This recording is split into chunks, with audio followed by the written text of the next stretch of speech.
Prečo chce realiťák od teba občiansky preukaz a stále podpisovať nejaké papiere?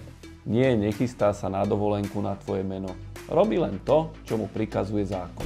Ako sprostredkovateľ predaja tvojej nehnuteľnosti sa realitka stáva tzv. Povinnou osobou. A to podľa zákona 297/2008.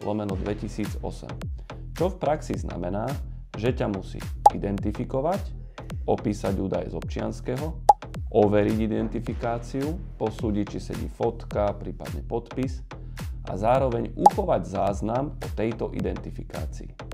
Pýtaš sa prečo? Podľa tohto zákona ide o prevenciu prania špinavých peňazí a financovania terorizmu. A tieto nezákonné aktivity sa dejú často práve cez nehnuteľnosti. Hovorí, že iné realitky to nepýtajú? No mali by, inak porušujú zákon. A hovoríš si, že aj tak žiadny občiansky neukážeš a nič nepodpíšeš? Takisto v poriadku, v tomto prípade nám zákon prikazuje obchod s tebou odmietnúť. Takže je to na tebe. Buď budeš spolupracovať s realitkou, ktorá dodržuje zákon, alebo s takou, ktorá ho porušuje. V tomto prípade si len polož otázku, ako sa taká realitka bude správať v záležitostiach, ktoré sa týkajú priamo teba. Bude sa takisto snažiť vyhnúť zodpovednosti a obísť zákon? Pre viac tipov zo sveta realít už vieš, čo máš robiť.